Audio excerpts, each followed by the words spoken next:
Okay, everybody, we can go through the problems here together. Um, graph the points on the coordinate plane, so I have to find -2 on the x and then find up +3. So I'm just going to put a little dot right there. I'm going to find 3 on the x and then -2.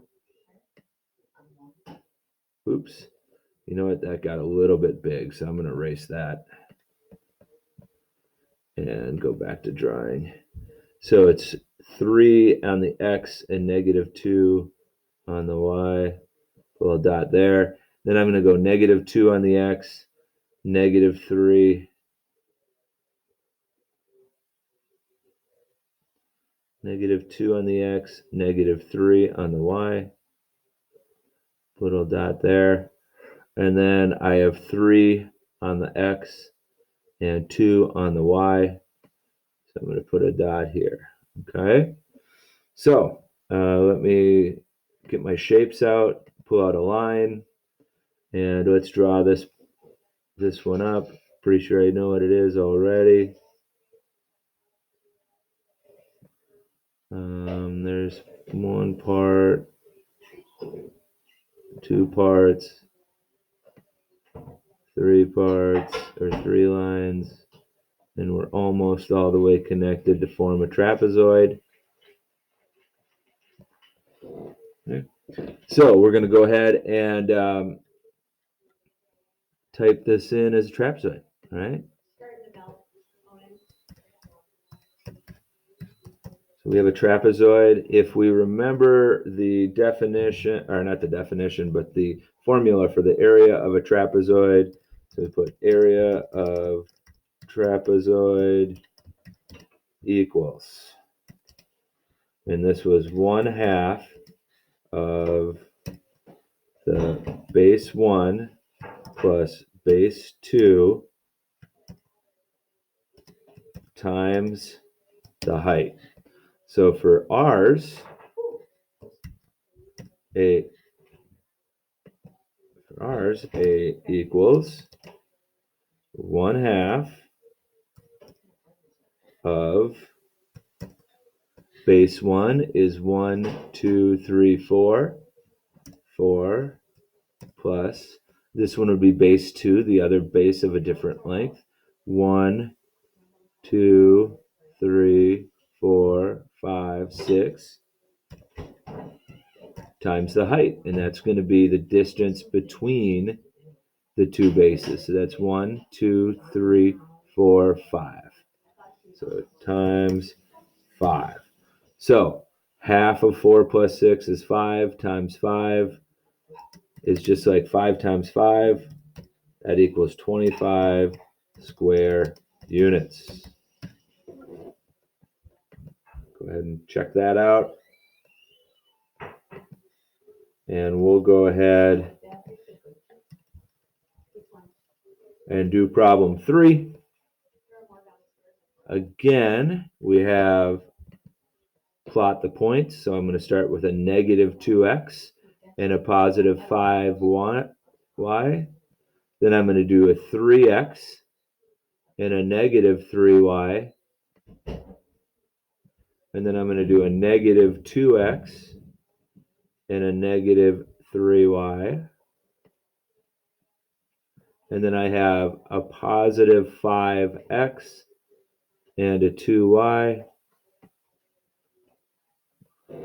Okay. And we'll go ahead, and this one isn't as clear to me right now what it is. So we have to go ahead and draw our lines.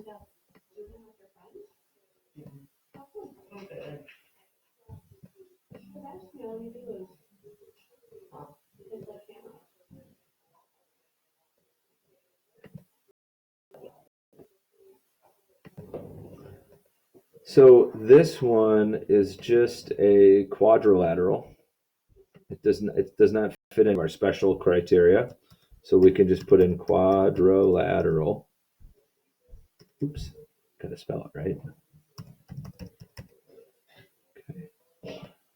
So it's quadrilateral. How do we find the area of this one? Well, I'm going to put in some lines to make it a little bit easier for ourselves here. Shapes. I'm going to put in different, I'm going to use a different color. So I'll use red lines for this one. And what I'm going to try to do is cut this shape into shapes that we can find the area for, right? So I'm going to do 2 triangles. And what it looks like is going to be possibly a square. Okay. So I have 2 triangles and a square. So I'm going to call this one triangle 1. Get a different color on here. Call this one triangle 2, shape 2. Oops.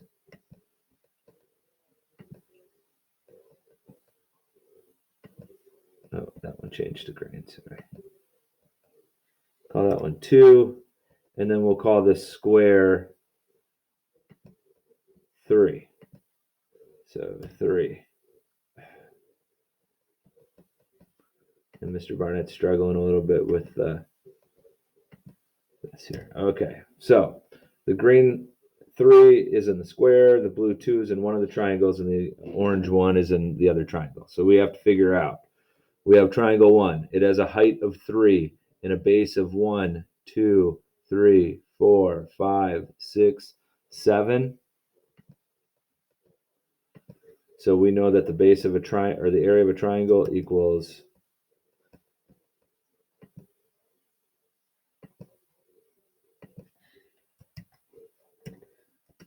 1/2 of 3 times 1/2 times 3 times 7.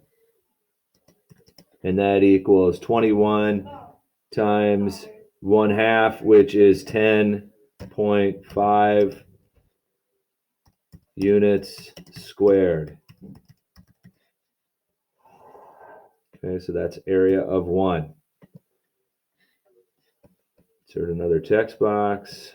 Area of 2 equals 1/2 times a height of 2 and a base of 5.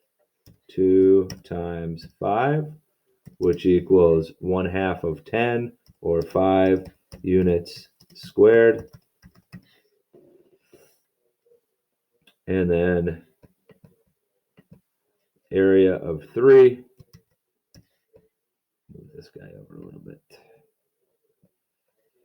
equals a square of 1, 2, 3, 4, 5 by 1, 2, 3, 4, 5, which is just 5 times 5, equals 25 units squared.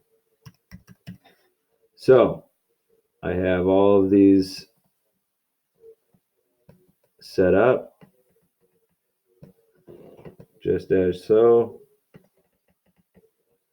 I can add A1 plus A2 plus A3 to get the area of my composite quadrilateral, and that is 10.5 plus 5 plus 25 equals 40.5 units squared.